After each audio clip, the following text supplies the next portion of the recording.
Hello বন্ধুরা, নমস্কার জানাই। আজকের এই বিশেষ ভিডিওটার মাধ্যমে আমি দেখাবো কি করে আপনারা মৃত্যু শংসাপত্রের আবেদন করবেন, কি কি প্রয়োজনীয় ডকুমেন্টস লাগছে, মৃত্যু শংসাপত্র আবেদন অর্থাৎ ডেথ সার্টিফিকেটের আবেদনের ক্ষেত্রে কোন বিষয়গুলি গুরুত্বপূর্ণ রয়েছে আবেদন করার পূর্বে। চলুন বিস্তারিত জানাবো আজকের এই বিশেষ ভিডিওটায়, এবং সর্বোপরি জানাবো কিভাবে আপনি খুব তাড়াতাড়ি ডেথ সার্টিফিকেটটি অ্যাপ্রুভ করাবেন এবং আপনার হাতে পাবেন, তারও প্রসিডিওর আজকের এই ভিডিওটার মাধ্যমে আমি আপনাদের জানাবো।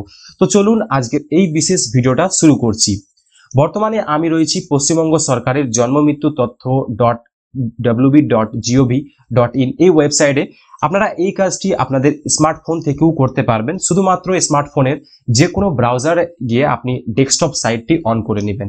বাদবাকি কমপ্লিট প্রসিডিওরটি সেম থাকছে। আপনারা চাইলে মোবাইল থেকেও এই প্রসিডিওরটি সম্পূর্ণ অনলাইনে করে নিতে পারবেন এবং সার্টিফিকেটটিও অনলাইনে ডাউনলোড করে নিতে পারবেন। তো যাই হোক, এই ওয়েবসাইটের লিংক আমি আমার ডেসক্রিপশন বক্সেও দিয়ে রেখেছি। আপনারা চাইলে সেখান থেকেও ডাইরেক্ট এই ওয়েবসাইটে চলে আসতে পারেন। এই ওয়েবসাইটে আসার পর আপনাদের সামনে এরকম একটা ইন্টারফেস আসবে। আপনারা এই জায়গায় একটি অপশন দেখতে পাচ্ছেন, সিটিজেন সার্ভিস। এর আন্ডারে আপনারা দেখবেন এখানে ডেট বলে একটি অপশন রয়েছে। এর আন্ডারে আপনারা যদি আসেন, আপনার এখানে একটি অপশন রয়েছে apply of new registration.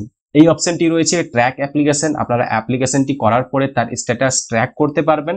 Download certificate এখান থেকে আপনারা করে নিতে পারবেন এবং ডেথ সার্টিফিকেট কারেকশনও এখান থেকে করতে পারবেন, এবং পরবর্তীতে রয়েছে ডেথ সার্টিফিকেট ভেরিফাই। আপনারা চাইলে আপনাদের সার্টিফিকেটটিকে এখান থেকে ভেরিফাইও করাতে পারবেন। তো সর্বোপরি আমরা এখানে অ্যাপ্লাই ফর নিউ রেজিস্ট্রেশন এই অপশনটিতে ক্লিক করছি। এই অপশনটিতে ক্লিক করলে আপনাদের সামনে এরকম একটি ইন্টারফেস আসবে। এখানে আপনারা মোবাইল নাম্বার দিয়ে গেট ওটিপি তে ক্লিক করবেন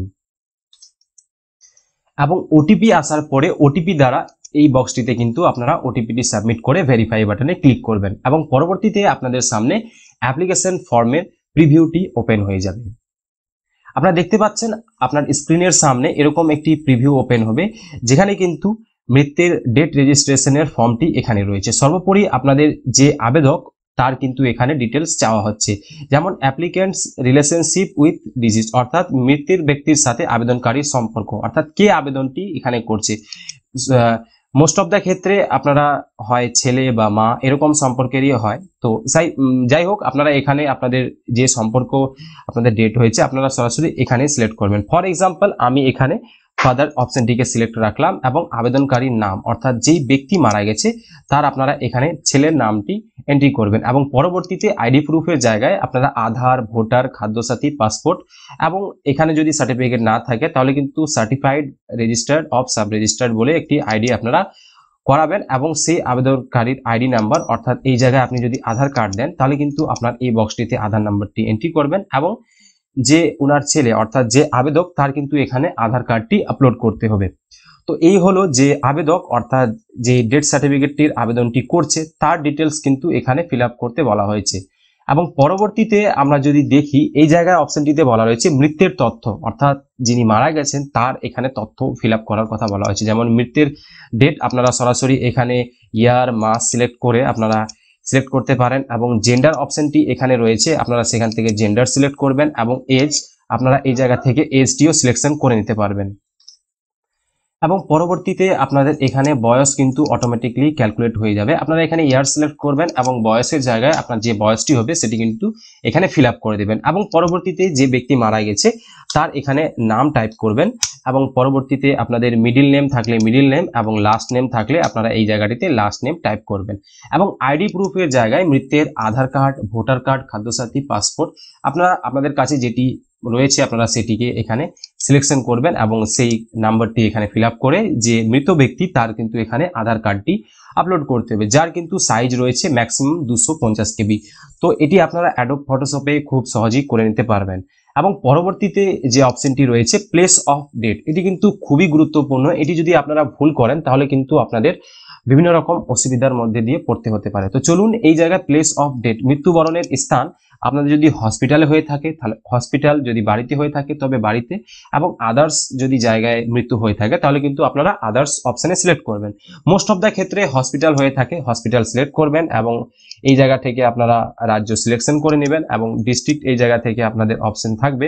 আপনারা এই জায়গায় কিন্তু আপনাদের ডিস্ট্রিক্টটিকে সিলেক্ট করে নেবেন। তো চলুন আমি এখান থেকে ডিস্ট্রিক্টটি সিলেক্ট করেছি এবং রুরাল না আপনার আরবান, তো আপনি এখান থেকে কিন্তু সেটি সিলেকশন করে নেবেন এবং পরবর্তীতে আপনাদের কোন ব্লকের আন্ডারে সেটি রয়েছে সেটিকে সিলেকশন করবেন এবং কোন গ্রাম পঞ্চায়েতের আন্ডারে সেটি রয়েছেন আপনারা সেখানে গ্রাম পঞ্চায়েতটি সিলেক্ট করবেন এবং হসপিটাল টাইপ আপনাদের যদি সরকারি হসপিটাল হয় তাহলে আপনারা সরকারি সিলেকশন করবেন, যদি প্রাইভেট বা আদার্স হয় তাহলে কিন্তু এখানে আদার্সের অপশন রয়েছে এবং সেই আপনাদের পঞ্চায়েত এরিয়া বা আপনাদের সেই জায়গায় যতগুলি বেসরকারি হাসপাতাল রয়েছে তার কিন্তু লিস্ট চলে আসবে এবং আপনি যদি এখানে সরকারি সিলেকশন করেন তাহলে কিন্তু তার আন্ডারে যে সরকারি হসপিটালগুলি রয়েছে তার লিস্ট কিন্তু এখানে চলে আসবে। তো আপনারা এই জায়গায় কিন্তু মৃত্যু ব্যক্তি যে জায়গায় মারা যাবে তার ইনফরমেশন কিন্তু সঠিকভাবে ফিল আপ করবেন। যদি আপনারা এই জায়গায় উল্টোপাল্টা ইনফরমেশন দেন তাহলে কিন্তু আপনাদের সার্টিফিকেটটি পেন্ডিং থাকবে।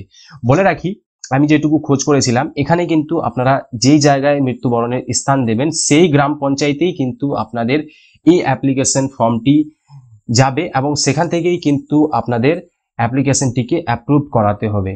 আমি এই বিষয়ে শিওর না, তবে আমি এই বিষয়ে আমাদের লোকাল গ্রাম পঞ্চায়েতে এখানে খোঁজ খবর নিয়েছি, আমাকে কিন্তু এরকম ইনফরমেশনই এখান থেকে দেওয়া হয়েছে। তো আপনাদের যদি হসপিটালে মারা গিয়ে থাকে তাহলে কিন্তু ফার্স্ট যে অ্যাটেন্ডিং ডক্টর থাকবে সে কিন্তু একটা ফার্স্ট সার্টিফিকেট ইস্যু করবে, সেই সার্টিফিকেটটি কিন্তু এখানে আপনাদের আপলোড করাতে হবে। অর্থাৎ যখনই হসপিটালে কোনো ব্যক্তি মারা যায় তার এগেনস্টে কিন্তু একটি ফার্স্ট সার্টিফিকেট ইস্যু করা হয় যে অ্যাটেন্ডিং ডাক্তার থাকে। তো সিম্পলি আপনাদের কাছে ওই কাগজটি যদি থাকে তাহলে কিন্তু আপনারা এই অপশনটি সিলেক্ট করে নেবেন। এবং অনেক ব্যক্তি যারা আছে যারা বাড়িতে মারা গেছে তাদের ক্ষেত্রে আপনারা এখানে হোম সিলেকশন করবেন এবং হোমের যে অ্যাড্রেসটি রয়েছে সেটি এখানে দিবেন এবং পরবর্তীতে গ্রাম শহর পিনকোড যেগুলো চাওয়া হচ্ছে সেটি দিবেন। বাড়িতে মারা যাওয়ার ক্ষেত্রে আপনারা বলে রাখি গ্রাম পঞ্চায়েত থেকে একটি প্রধানের সার্টিফিকেট নিয়ে আপনাদের যে লোকাল গ্রামীণ হাসপাতাল আছে বা আপনাদের নিয়ারেস্ট হাসপাতাল আছে সেখান থেকে কিন্তু একটি ডেথ সার্টিফিকেট ডাক্তার ইস্যু করবে, সেটি কিন্তু আপনাদের এখানে আপলোড করতে হবে। তো প্রথম কথা আপনাদের কিন্তু যে অ্যাটেন্ডিং ডাক্তার থাকবে তার কিন্তু এখানে সার্টিফিকেটটি অবশ্যই প্রয়োজন হবে। যদি বাড়িতে মারা গিয়ে থাকে তাহলে আপনাদের লোকাল হসপিটাল থেকে সেটি কালেক্ট করুন এবং যদি হসপিটালে মারা গিয়ে থাকে তাহলে কিন্তু আপনাদের সেই হসপিটাল থেকে সার্টিফিকেটটি দিয়ে দেওয়া হবে। এবং পরবর্তীতে যে মারা গেছে তার মায়ের ইনফরমেশন যেমন first name, middle name, last name, email ID, mobile number এবং টাইপ অফ আইডি, এখানে আধার কার্ড, এবং যদি না থাকে অনেক ক্ষেত্রে মৃত ব্যক্তির মায়ের আধার কার্ড থাকে না তো আপনারা এখানে নট অ্যাভেলেবল সিলেকশন করেও কিন্তু কাজটি করে নিতে পারবেন, কোনো অসুবিধা হবে না।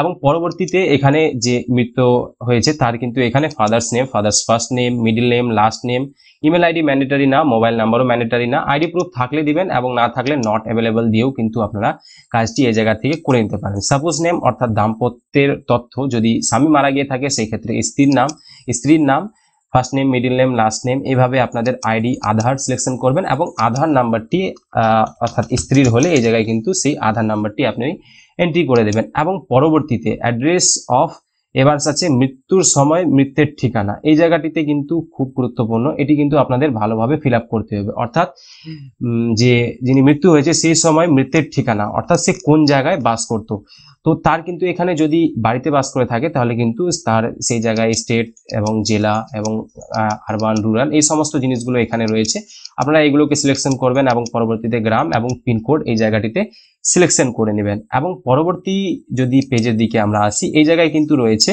চেক করুন স্থায়ী ঠিকানা এবং উপরের ঠিকানা একমত কিনা। যদি আপনাদের মৃত্যুর ঠিকানা এবং আপনাদের স্থায়ী বাসস্থান একই হয় তাহলে কিন্তু আপনারা এখানে এই বক্সটিতে চেক করবেন, তাহলে কিন্তু অটোমেটিক ওই ডিটেলসগুলো এই বক্সগুলিতে ফিল আপ হয়ে যাবে এবং আপনাদের ম্যানুয়ালি এগুলো ফিল আপ করতে হবে না। এবং পরবর্তীতে আপনাদের রয়েছে সংবাদদাতার তথ্য, এবং এই যে অপশনটি রয়েছে যদি বাড়িতে মারা গিয়ে থাকে তাহলে কিন্তু সংবাদদাতার তথ্য এখানে ফিল আপ করতে হবে, যেমনটা আপনাদের কে এই ইনফরমেশনটি দিয়েছে এখানে কিন্তু আপনাদের আশা বা আদার্স যে অপশনগুলি রয়েছে এগুলো কিন্তু সিলেকশন করতে হবে যদি বাড়িতে মারা গিয়ে থাকে। এবং যদি বাড়িতে মারা না গিয়ে থাকে তাহলে কিন্তু এই অপশনটিকে আনচেক রাখতে হবে। অর্থাৎ আপনারা যদি এই জায়গায় হসপিটালটি সিলেকশন না করে হোম সিলেকশন করবেন তাহলে কিন্তু এই অপশনটি আসবে, এবং আপনারা যদি এখানে হসপিটাল অপশনটি সিলেক্ট করবেন তাহলে কিন্তু এই বক্সটি আপনাদের আসবে না এবং আপনাদের এই বক্সটি কিন্তু ফিল আপ করতে হবে না। আপনারা দেখতে পাচ্ছেন সেই বক্সটি কিন্তু অলরেডি এখানে আর নেই। এবং পরবর্তীতে আপনাদের মৃতের তথ্য, কোন ধর্ম থেকে তিনি বিলংস করছেন তার ধর্ম এবং তার অকুপেশন এখান থেকে কিন্তু আপনাদের সিলেকশন করতে হবে এবং রিমার্কসে কোনো কিছু দেওয়ার প্রয়োজন নেই। এবং এই জায়গায় কিন্তু খুব গুরুত্বপূর্ণ তিনটি অপশন রয়েছে সেটি কিন্তু এখানে আপনাদের আপলোড করতে হবে। তো আমি আপনাদের বলে দিই, এখানে কিন্তু ফর্ম 2 এটি কিন্তু আপলোড করার কোনো প্রয়োজন নেই। আপনারা এখানে death certificate issued by attending doctor এটিকে এখানে আপলোড করবেন। এবং আপনাদের যদি দাহ করার সার্টিফিকেট থাকে, সাধারণত শহরাঞ্চলে এই জিনিসগুলো থাকে, গ্রামাঞ্চলে থাকে না। তো গ্রামাঞ্চলের ক্ষেত্রে আপনি কিন্তু যে ডেথ সার্টিফিকেটটি আপনার অ্যাটেন্ডিং ডাক্তার ইস্যু করেছে সেটি কিন্তু আপলোড করে কাজটি করতে পারবেন। এবং এই জায়গাটিতে কিন্তু আপনারা অ্যাটেন্ডিং ডক্টর যে সার্টিফিকেটটি ইস্যু করেছে সেটি কিন্তু এখানে আপলোড করে দিতে পারবেন। এবং পরবর্তীতে সাবমিট করলেই কিন্তু আপনাদের একটি অ্যাপ্লিকেশন নাম্বার জেনারেট হবে। তো চলুন আমি এই সমস্ত জিনিসগুলো ফিল আপ করে পরবর্তীতে সাবমিটে ক্লিক করছি। আবার চলে আসবেন সিটিজেন সার্ভিসের আন্ডারে, আপনারা এই জায়গায় আসবেন এবং এই জায়গায় আসার পরে আপনারা এই জায়গায় একটি অপশন দেখতে পারবেন ট্র্যাক অ্যাপ্লিকেশন। এই অপশনটিতে ক্লিক করবেন এবং ক্লিক করার পরবর্তীতে কিন্তু আপনাদের এই জায়গায় অ্যাপ্লিকেশন আইডিটি চাইবে এবং ডেট অফ ডেট অর্থাৎ কত তারিখে মারা গেছে, এবং এখানে সাবমিট করলেই কিন্তু আপনাদের অ্যাপ্লিকেশনটির স্ট্যাটাস চেক করতে পারবেন। এবং পরবর্তীতে এই জায়গায় কিন্তু আপনাদের সার্টিফিকেট নাম্বারটিও জেনারেট হয়ে যাবে, এবং যা কিন্তু আপনারা পরে এই জায়গায় ডেট সার্টিফিকেটের আন্ডারে ডাউনলোড সার্টিফিকেট অপশন রয়েছে, আপনারা এই জায়গায় ক্লিক করলে কিন্তু আপনাদেরকে এখান থেকে ডাউনলোড এই যে অ্যাকনোলেজমেন্ট নাম্বার বা সার্টিফিকেট নাম্বারটিকে কপি করে পেস্ট করে আপনারা কিন্তু এই জায়গা থেকে ডাউনলোড করতে পারবেন। তবে বলে রাখি, আপনাদের কিন্তু অনেক সময় সার্টিফিকেটটি পেন্ডিং থেকে যায়।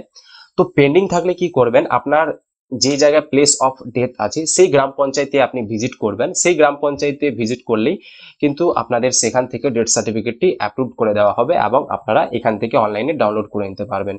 তবে বলে রাখি, আপনাদের যে গ্রাম পঞ্চায়েতের আন্ডারে সেই ব্যক্তি মারা গেছে সেই গ্রাম পঞ্চায়েতেই কিন্তু এটি যাবে, আমি যেটা খোঁজ করেছি। তবে আপনাদের যে স্থানীয় গ্রাম পঞ্চায়েত সেখানেও কিন্তু যোগাযোগ করে আপনারা খুব সহজেই সেই সার্টিফিকেটটি ডাউনলোড করে নিতে পারবেন। এবং সেই জায়গায় কিন্তু আপনার ফিজিক্যাল যে সমস্ত ডকুমেন্টস গুলো হয়তো ভেরিফিকেশনের প্রয়োজন হতে পারে, আদারওয়াইজ আশা করছি হবে না কোনো রকম ভেরিফিকেশনের প্রয়োজন। সেখান থেকে কিন্তু খুব সহজেই সেটি আপলোড করে দিবে, 1-2 দিনের মধ্যেই কিন্তু আপনি এই সার্টিফিকেটটি এই পোর্টাল থেকে ডাউনলোড করে নিতে পারবেন। আমি কিন্তু এইভাবেই একটি সার্টিফিকেট অ্যাপ্লাই করেছিলাম এবং সেটি কিন্তু ডাউনলোড আমি এখান থেকে করতে পেরেছি। আমি বর্তমানে এই অ্যাপ্লিকেশন প্রসেসটি দেখাতে পাচ্ছি না, কারণ আমার কাছে সেরকম কোনো অ্যাপ্লিকেশন নেই। তাই আপনাদের সমগ্র বিষয়টা এইভাবে বোঝানোর চেষ্টা করলাম। আশা রাখছি আজকের এই ভিডিওটা আপনাদের জন্য অনেক হেল্পফুল হয়েছে। ভিডিওটি যদি ভালো লাগে ভিডিওটিকে অবশ্যই লাইক করবেন এবং এরকম নিত্য নতুন ভিডিও পেতে আমাদের চ্যানেলটিকে অবশ্যই সাবস্ক্রাইব করবেন। আমি দেখা করছি পরবর্তী কোনো নতুন ভিডিওতে নতুন কোনো টপিকের সাথে। ততক্ষণের জন্য জয় হিন্দ, বন্দে মাতরম।